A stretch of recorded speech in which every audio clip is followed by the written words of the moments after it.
apologies, but I need to apology for not being yesterday, but actually I had again technical issues. I had to buy a new keyboard. So anyway, it's not an excuse. I have nothing to say about, and let's continue. So, who is with us?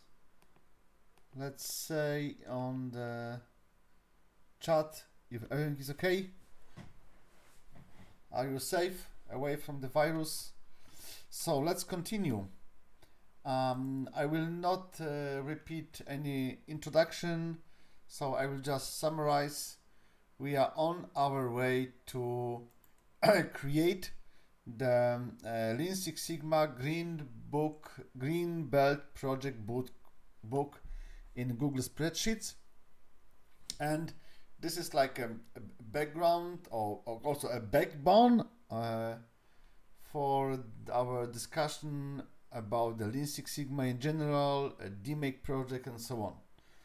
So what we managed to achieve before was that. So as you remember, we discussed about the measurement system analyze. So how to verify if we can trust our data. So we went through a very simple preliminary MSA checklist. So what we have to take into consideration before we start measuring, if we are able to maintain measurements or not. Just after that, with all the answers yes, then it's worth to do more precise examination. So we take the samples, we take experts to operators for trials and so on. And we are trying to achieve a situation when we are making no mistakes. So whatever an expert or reference is saying is okay. Every time each operator should always evaluate as okay. Whatever is not okay, we evaluate, and if we evaluate as not okay.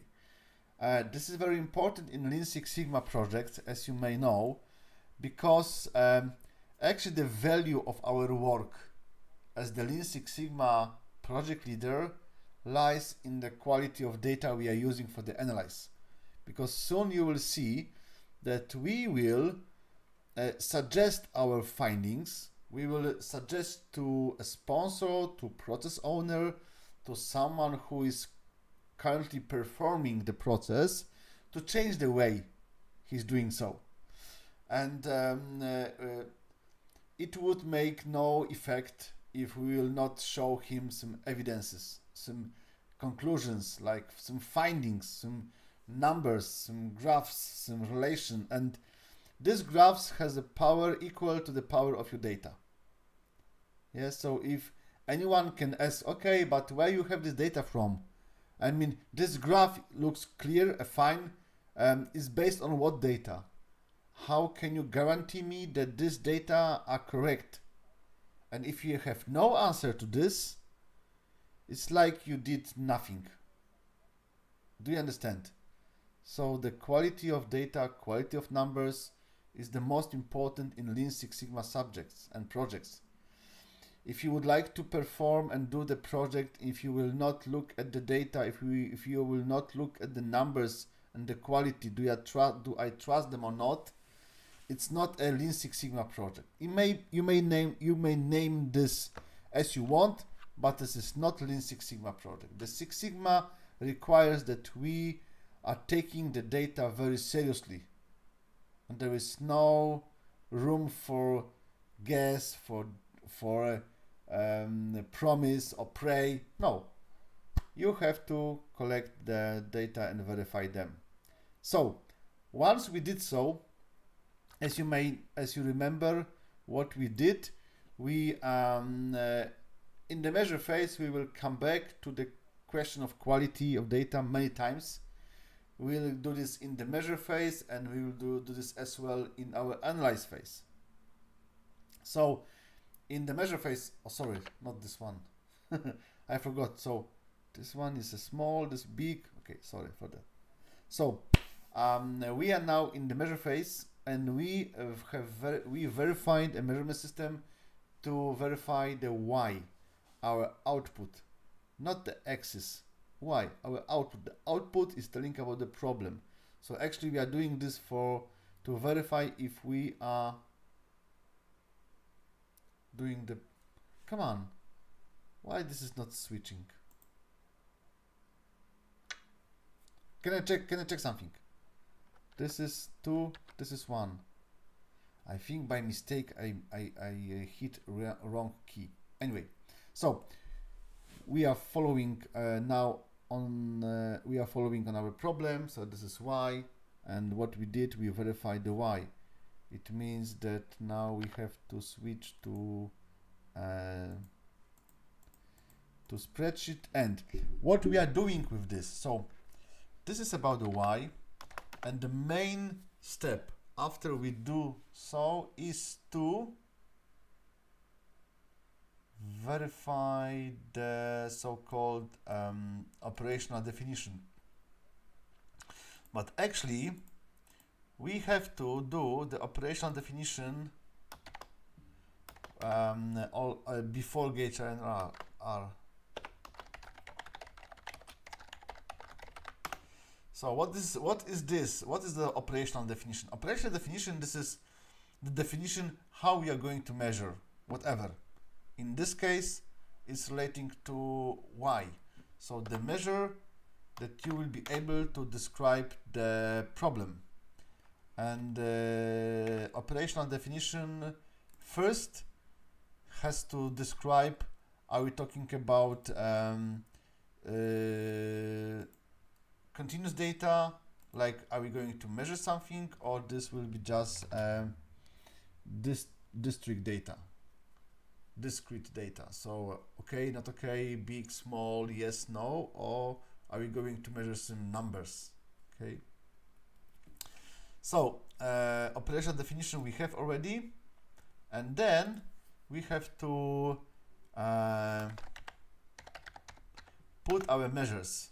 So there is a number of the current the measurements, yes, so it will continue. There is also a time, because I guess that in the operation definition we have to always talk about the time. So let's do like this. We insert two rows above, and what is the time? And I mean time period where you are measuring and your y. So it could be like, for example, once per week, or daily, weekly, monthly. Okay, so this is very important, or per shift. It could be also per shift, or per piece, or per how to say. Okay, and then time period. So like could be week 12, week 14, and so on. And here is our y. And what is also important, that we have to compare this with our CTQ. And the CTQ is actually equal to what we define here. What was our CTQ? Yes, we took the temperature and 25 degrees. This is like, sorry, not that one. So this is like the temperature, our goal, and what we have to trace is the, let's do like this. I will put it upper a little bit, and here will be the lower specification limit and upper specification limit, and lower specification limit is equal to what we define here.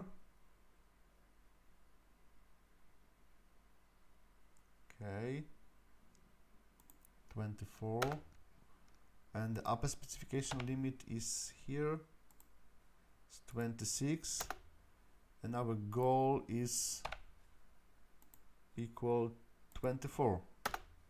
Okay, so these are not typed, they are copied from the define phase. I will put here a comment. Okay.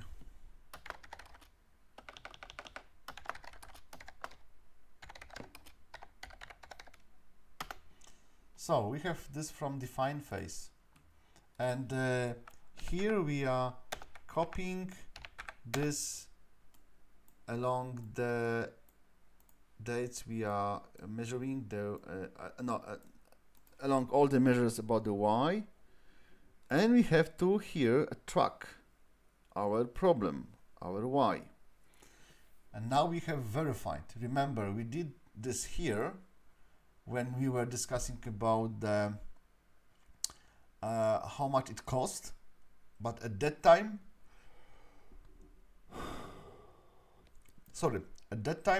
in the define phase, we didn't verify the measurement system, and it was like preliminary. It was like screening. It was not detailed. Now in the measure phase, we went through the gauge and R. We know exactly how actually the Y looks like, and we can now trace this. So you see, we can put here, we can put here weeks. Great. And remember, a good practice is, if you are starting to measure, if you are starting the project, once you verify the measurement system about the Y, you have to track the measurements. You have to track this Y. Let's see if we'll be able to draw from this a nice picture. A column, not a column chart. Let's do like this. Yes, great. Wow. Finally the Google spreadsheet is able to draw something for us. Can we make automatic a label, not a label, a scale, not a log scale. Okay, so the minimum, let's do 15. The maximum, no, like 20.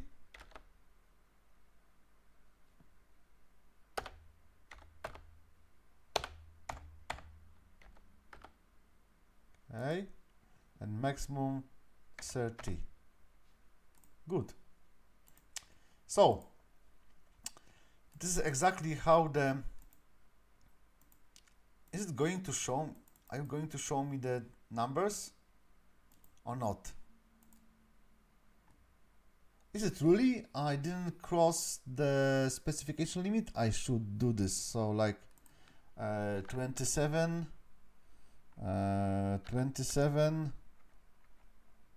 28. So you see, you have to be able to see your problem, your Y. This is great, and you can even make this like this is Y here, and the name of the Y is equal to this. So you will see on the graph, it should update automatically or not. What do I have to do to update this graph? So I want to change from Y. The Y right now is like a temperature. Come on. Oh, it's so silly. So it's like copying this once, and then it's not variable. That's bad. Anyway. So, and now you have to really track this, and you have to be able to feel the pulse of the problem. And during your project, whenever anyone will wake you up in the middle of the night and ask, hey, what is the why? You have to be able to answer this question. Unfortunately, what I see very often in the projects, hello, Syed Ali, nice to see you. So, what I have seen in the Lean Six Sigma projects very often is that we are starting the project and we are continuing, searching for the root causes and so on, and we actually are forgetting what is the main subject of our project, and this is the problem, the why. We have to always be able to say what is the temperature, because no one can guarantee you that during the project there will not be a new unexpected root cause. It can appear suddenly. If you are not keeping a track on your why, you may miss the opportunity to analyze, or it can even have a big influence to your project. So you have to be always aware what's happening with your whys. Otherwise, there is a waste of time.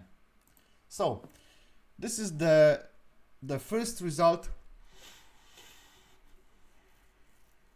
This is the first result of your MSA. So you verified why, you compare this with the verified measured data, and you're showing the problem is still a problem. So there is no, so you can continue.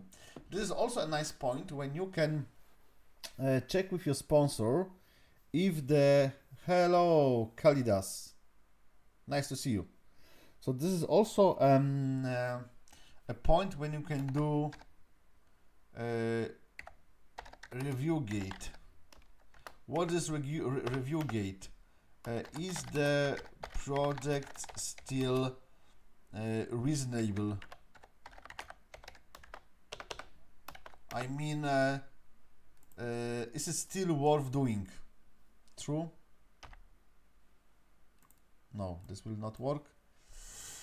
Because you know that our early assumptions was that, yes, we heard about the problem. We don't know exactly how the problem looks like because we just heard some rumors. And after verifying measurement system, we are still we can still say no, it's not a big deal anymore.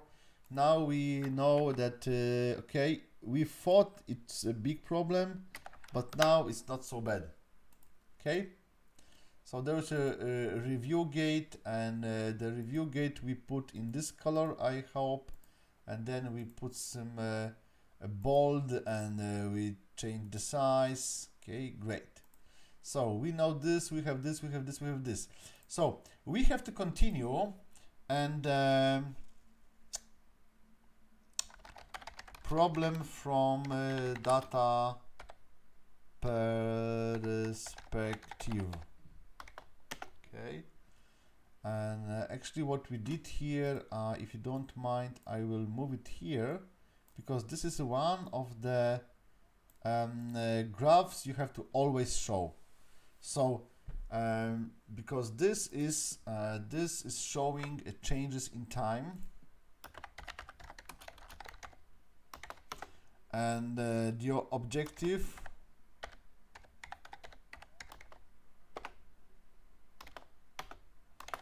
look for differences and similarities. What does it mean? Changes in time. Okay, good. I will perhaps copy it up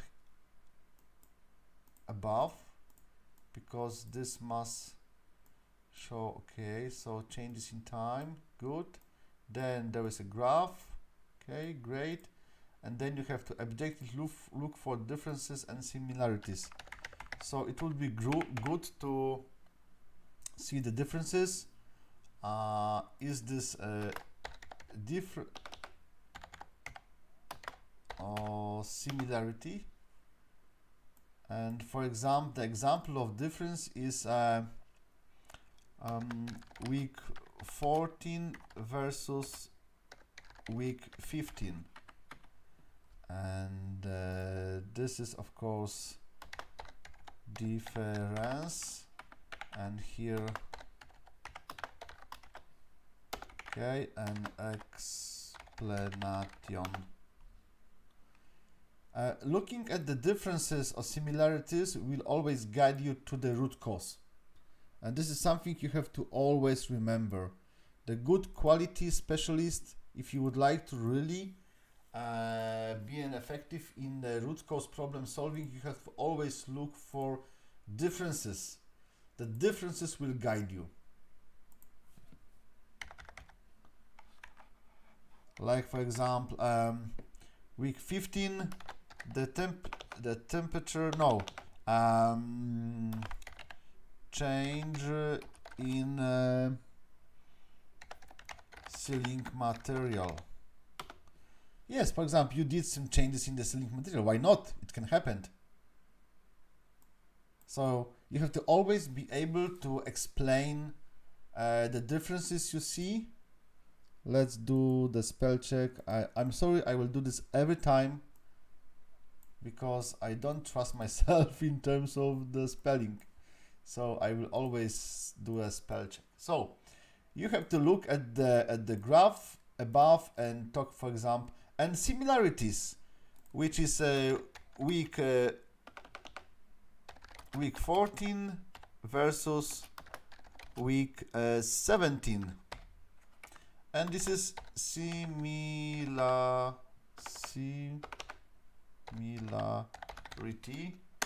and explain same supplier. For example, it's just an example. Remember, I'm not telling you have to do the same. I mean, you have to put the same explanation, but you have to look for explanations and dots. Pa pa pa pa pa pa pa pa pa pa pa pa. Okay? Do you understand? I think yes. And it's very strong element, very powerful element in the analyze. So you look at the Y's, you look is going up and down, and look for the differences or similarities. Okay? And this is changes in time, so I will also copy it here. Great. And let's do like this. I will combine these two cells. Yes. So, and this was one very important element, and another one, you have to changes in values, not in time. And please tell me, do you know what kind of graph it would be worth showing here? Did we already discuss any graph that has some meaning, like not in time but in value? Of course, histograms. Do you remember these graphs we were drawing here? Let me copy this. We know that it's not possible to copy this automatically in let's do like this. I will copy it here. Okay. Okie dokie.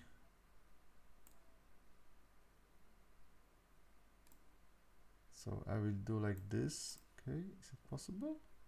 Still, what do you think? It makes sense? Okay, good. And our graph, lower limit, upper limit is 22, 26. So we will do like this is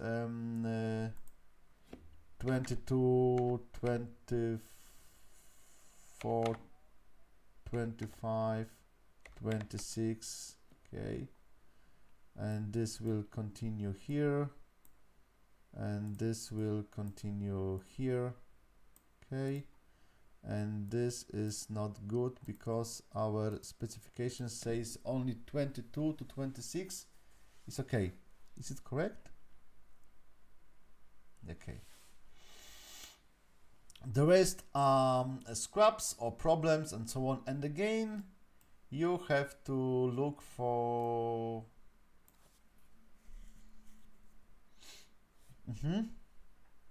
no, first objective, you have to ask yourself when you are doing this kind of analyze of changes in value is, moment, I will delete rows, great, and does it that looks normal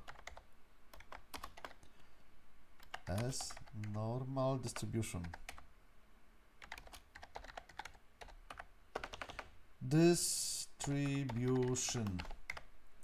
Okay, it means that, and here of course the answer is only yes or no. Let's copy this, yes or no, and if yes, look, because this graph, what I presented here, it's above, this graph above, it looks very normally distributed. It looks like, it may not, and actually normal distribution, the normal distribution we can check when I will find a free software, and I think it will be like next week or the week after. I'm going to search for the free statistical tool for PC, and then we will then we will practice the normal distribution test. Okay, as it looks normal. And why do you think the normal distribution is what we are looking for? Actually, in the normal distribution, you see no differences. In the normal distributions, you cannot indicate other peaks than the mod, so the value that appears most frequently in the team, in the group. If this is normally distributed, you can, for example, take this data for any kind of planning of future steps. You can trust this data. You can know what you can expect from this numbers, from the process. But there is also this disadvantage. If the data are normally distributed, you see no differences, and you cannot conclude any specific root causes. It will give you no hint. It will give you no guide. So you will look at the normally distributed graph and you see no difference. Okay, everything for me looks the same. Statistically, I cannot conclude nothing. So on one purpose, it's good to have a normally distributed processes, because then you can trust and you can foresee and you can plan the future based on that. On the other side, if you're looking for the root causes of the problem, the normal distribution graph or data will not help you. So actually, if there is a problem, I would expect a not normal distribution. And then I can really ask myself the questions. Because if no, again, what are the unexpected values, like a double peak or some outliers, and how we can explain this? So I will copy like here. No. I will, come on, I want to move. Okay, move it here. Here are the explanations, and here is the number. Okay. Like let's do some tests. For example, come on. 22, 23, sorry, 24, 25, 26. It was okay from the beginning. Come on. Why you're not shouting that I made a mistake? You should be the first one who say me, Igor, you are mistaken. It's not correct. You do mistake. 2120, yes, now it makes sense. Okay, so let's do like an extraordinary measurements. So I will move it here, for example. So you see a 2 times 18.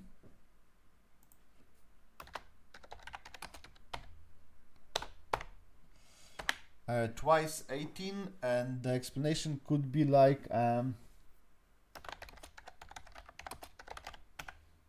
too strong wind. I don't know. This is just an example. You should not take it as granted. Yes, but you have to think. You have to stop for a moment. Look at the histogram.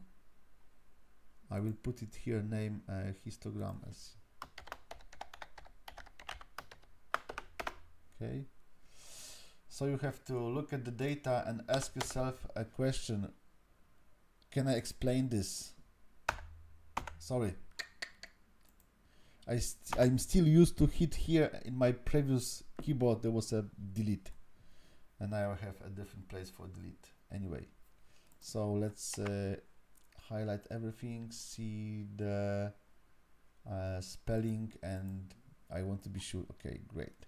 So I think for now this is enough. So you see what we did. We used the data from our verified measurement system, and we use this data to first see how the changes looks like in time, and also how the okay, I will do like this, copy, path, how the changes looks like, no, how the values looks like, not in time, because the histogram is not explaining you the changes in time. The histogram will explain you the changes in value, what kind of values and how often I'm observing the values. So we are looking from the time, values, and we are always trying to find out the differences and how we can explain this. Okay, so the next time, I hope tomorrow, we'll look at the last stage in the measure phase. So we will look more details into the process. We look how the process looks like and how we can show the process. So thank you very much. Give me any feedback if you have any questions, if you have some doubts, if you don't know what to do. What I would like to remind you is that I'm looking for a person who can do together with me a big change around you, around the processes that is happening around you very often, and I will teach you how to use the Lean Six Sigma approach for that. We will do the project together, and you will conclude the findings. You will create some standards. Of course, you will improve the process, and then we will share our findings together to everyone all over the world. And as the reward for your work, I will give you a Lean Six Sigma Green Belt certificate. So this is something great for free. I mean, you will have to pay nothing for this, but you have to really make a very nice project. So thank you very much for that. If you have someone who is interested in Lean Six Sigma, if you would like to take this challenge and apply the Lean Six Sigma into not standard process, the process around you, you or your colleagues, your society, your friends, your neighbors are doing constantly every day, and we have a chance to help them. So please write to me. Please write in the comments if you would like to participate on this. You don't need to. I mean, I will guide you from scratches. You don't need to have any education. You just need to have the internet. You have to have your camera. You have to speak English, and that's enough. Okay. Thank you very much. See you tomorrow. Bye bye.